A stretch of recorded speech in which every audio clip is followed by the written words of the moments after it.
Aqui é a voz da favela, atua no microfone, RT montando a rima. É tudo no meu nome, descarregando contra o preconceito e na discriminação.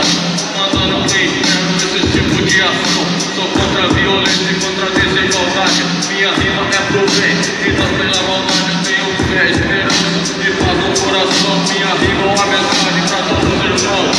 Eu falo pra você ter um pouco de consciência antes de entrar no clima, irmão, pense nas consequências. Pense no seu pai, na sua mãe chorando por causa de você. Não deixe essa realidade entristecer seu proceder. Meu estilo é louco, mas minha mente é firme. E ladrando, tô ligado o que acontece se eu entrar no crime.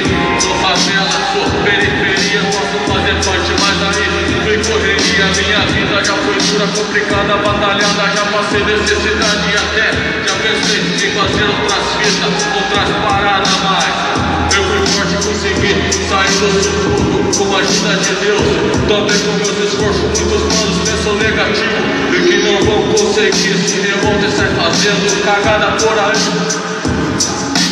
Pense no amanhã, no que pode acontecer se você se envolver. Cadeia ou morte será seu proceder.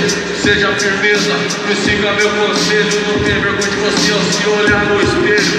Faça como eu, permaneça em fé. Acredite somente em Deus e tenha fé. Fé na vida, irmão. Tenha fé na vida. Não deixe os problemas tomar conta de você. Aqui é voz ativa. Te falando, te alertando pra você não se perder, mano. Tenha fé na vida. Não deixe os problemas tomar conta de você. Aqui é voz ativa. Te falando, te alertando pra você não se perder, mano. Vamos ter fé na vida e vamos conquistar nossos objetivos aí, trabalhando com dignidade, com respeito e tal. Aí, a vida do primo não compensa, mano. Não compensa. É nóis. Bater palma aí pro RT aí, representando, rapaziada. Agora eu queria que o Júlio me acompanhasse no refrão aqui. Essa é a voz de atitude, por isso que começa o refrão aí, velho. Tá ligado? Aí, voz de atitude, quem conhece, canta aí, porque eu conheço.